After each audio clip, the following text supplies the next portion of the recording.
Seba, c'est un Camerounais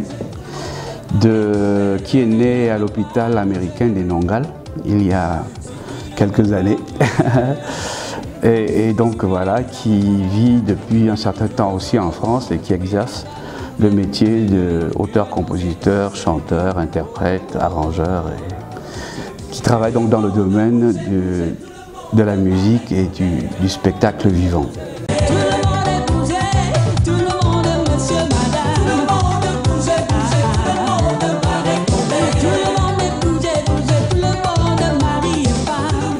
Alors les débuts dans la musique, c'est tout petit. On a commencé avec la chorale, mais pas très tôt comme ça se fait dans les pays occidentaux. J'ai commencé quand même à 14 ans, 13 ans, 14 ans. Je me suis inscrit à la chorale de mon église, à Messa. Et c'est là que j'ai eu le privilège d'avoir pour moi l'un des meilleurs musiciens, sinon le meilleur que j'ai jamais connu au Cameroun, comme chef de chœur, qui s'appelait Elanga Abraham, qui était un homme extraordinaire en termes de musique, d'harmonie, et qui m'a vraiment formaté et m'a donné envie d'aller un peu plus loin dans la musique. Tout le monde bougeait, bougeait, tout le monde barré-collé. Tout le monde bougeait, bougeait, tout le monde barré-collé. Tout le monde bougeait, bougeait, tout le monde barré-collé. Tout le monde bougeait, tout le monde dansait, dansait. Alors l'idée vient du fait qu'il y avait un mouvement à Paris où je vivais, une idée dans les années 80, je l'ai enregistré dans les années 86-87, et il y avait ce mouvement de rencontre entre la musique africaine et la musique caraïbéenne. Donc il y avait Kassav, il y avait l'envie d'enregistrer dans de belles conditions, de faire de beaux arrangements, et voilà comment l'idée vient de pouvoir composer un titre de ce genre. On avait envie de faire en fait un hit, et je crois que j'ai eu la chance que ça fasse mouche. Ça fait mouche. Mesdames, Mesdemoiselles et Messieurs, le commandant et son équipage sont heureux de vous recevoir à bord de notre appareil à destination de l'ambiance. Décollage immédiat. Équipage, balancez, balancez! En filigrane et comme un message subliminal en fait, parce que les gens disent barré-collé, c'est à la base, c'est simplement marcher bras dessus, bras dessous, barré-collé. C'est une idée d'amitié, de générer de l'amitié, de générer de la connivence. Je crois que dans le contexte actuel, on peut dire que c'est encore valable, le vivre ensemble. C'est un peu ça le barré-collé, hein. Ce n'est pas que le côté danser avec un partenaire, mais c'est vraiment le côté partenariat avec les amis, l'amitié. Et puis ça génère aussi l'idée de joie de vivre. Et puis bouger aussi, l'idée de bouger, et que le principe de la vie aussi c'est de bouger, et que si on ne se bouge pas, eh ben on n'avance pas. C'est un peu ça, c'est de véhiculer une idée d'énergie et de se mouvoir pour pouvoir aller plus loin, pour pouvoir accéder à des choses meilleures.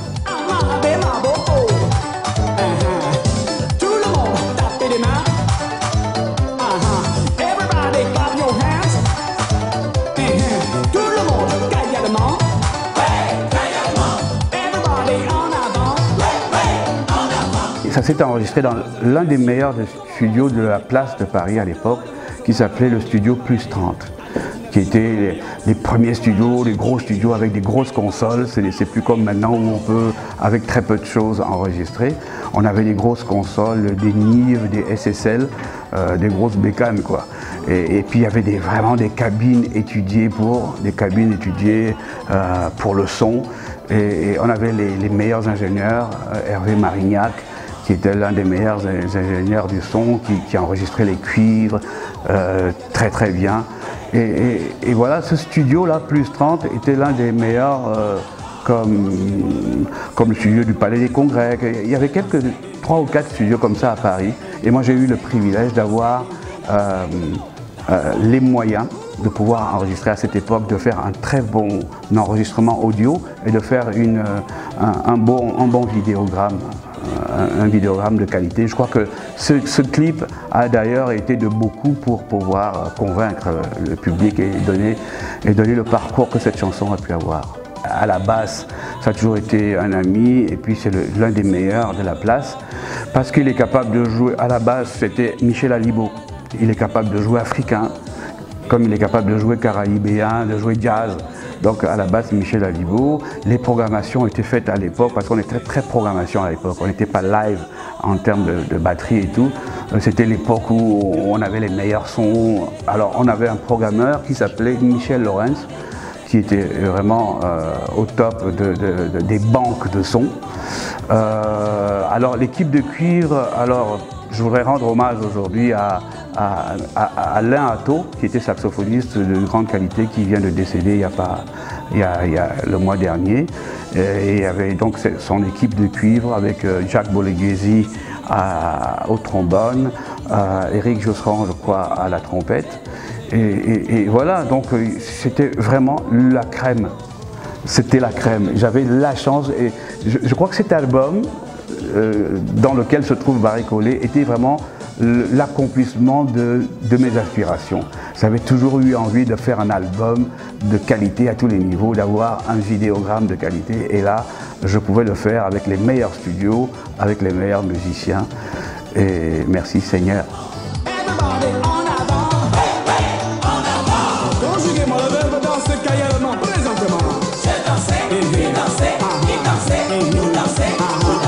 Barry Collet, en termes de plus-value, c'est énorme. Ça a été un bond en fait, c'était passage en orbite quoi. C'est-à-dire que c'est passé du national à l'international. C'est vrai que Abakouya déjà au départ a été un succès, mon premier 33 tours. Ça marchait à l'échelle de la sous-région. Donc on était écouté sur le Cameroun, sur le Gabon, et puis sur la France, parce que c'est quand même comment dirais-je, le point central de la musique de la diaspora noire. Mais Barry Collet a été, grâce à cette réalisation de qualité, grâce au vidéogramme, une ouverture extraordinaire vers toute la diaspora noire et le monde en général.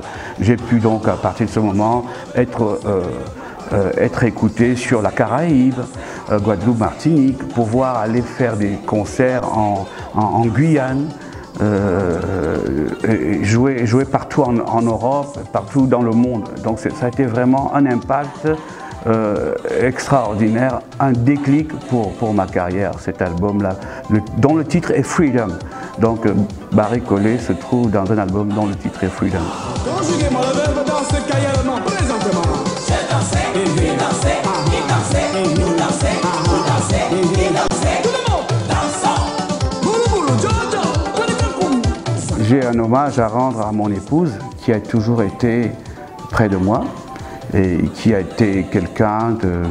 Certains amis l'appelaient Madame Colombo parce qu'on voit toujours l'inspecteur Colombo, on ne voit jamais sa femme, il part toujours, il part toujours.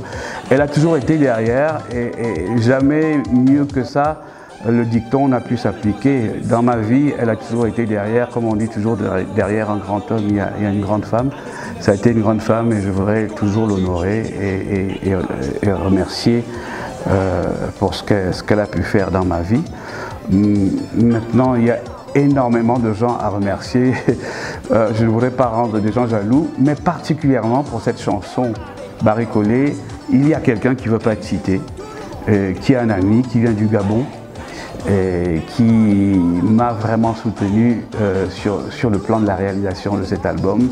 C'est une personnalité là-bas, bon, il veut pas qu'on parle de ça, mais voilà, je voulais remercier, je dis salut, si tu me vois, merci encore pour ce que tu as fait pour cet album. Je voudrais également remercier les médias, remercier la télévision camerounaise, tous les médias sans lesquels on n'aurait pas eu, et puis tous les médias du monde hein, qui nous ont exposés et ont permis qu'on puisse faire carrière. Voilà, donc c'est jamais sans vous. Et merci encore à Vision 4 qui me reçoit aujourd'hui.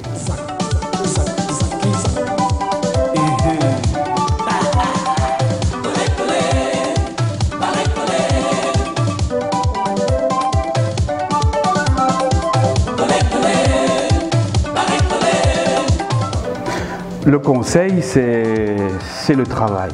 Travail, travail, travail. Persévérance, persévérance, persévérance. Humilité, simplicité, passion. Avoir de la passion. Aimer la musique et non les fruits de la musique. Donner du contenu à sa musique et non travailler uniquement sur le contenant. Et voilà, persévérer, travailler dur. Et puis le conseil, c'est d'être soi-même, d'apprendre à être soi-même. C'est vrai qu'il y a des interactions entre les musiques. Nous, on a eu beaucoup d'interactions. Les Congolais ont des interactions entre la rumba congolaise et la rumba cubaine. Nous, on a eu des interactions entre la Caraïbe et l'Afrique. Mais il faudrait toujours garder sa personnalité. Et il faut faire attention à ce que les générations actuelles ne se fassent pas submerger par le courant anglo-saxon, nigérian, ghanéen, qui est très bien. Mais je pense qu'il est important de garder toujours sa spécificité camerounaise.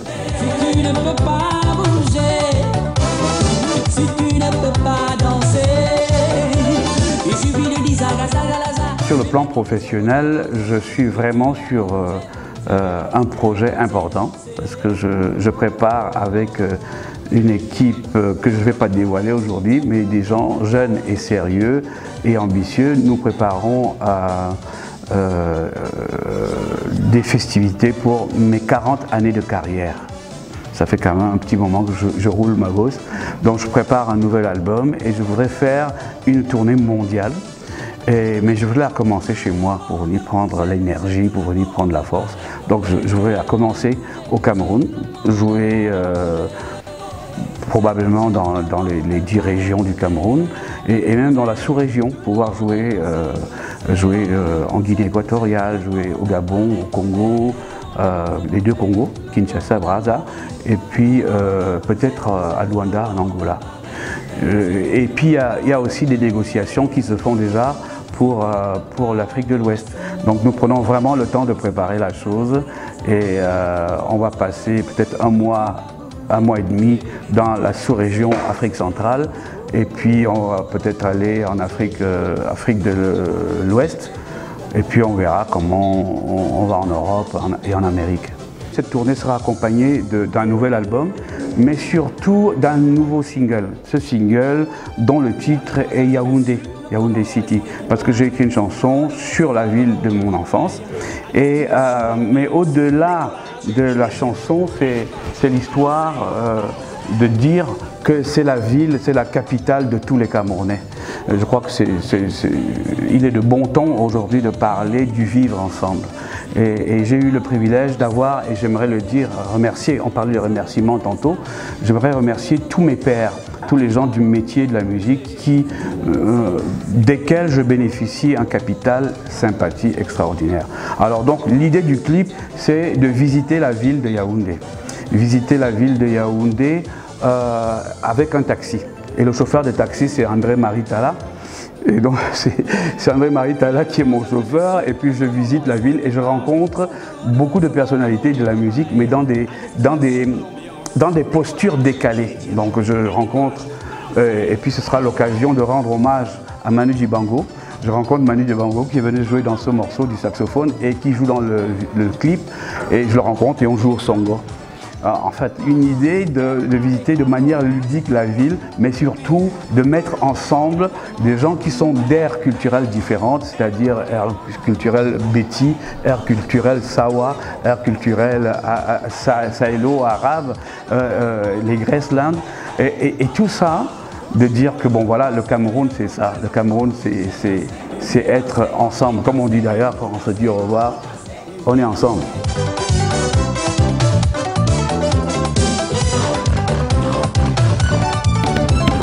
Tout le monde bouger, bouger, tout le monde va récoller. Si tu ne peux pas bouger, si tu ne peux pas danser, il suffit de dire zaga zaga laza, même de dire zogo zogo zogo, et tu vas bouger, bouger, tu vas danser, danser, oh oh oh oh, bouger. Tout le monde bougeait, bougeait, tout le monde barré collé. Alors faites comme moi, regardez le hit parade sur Vision 4. Ciao.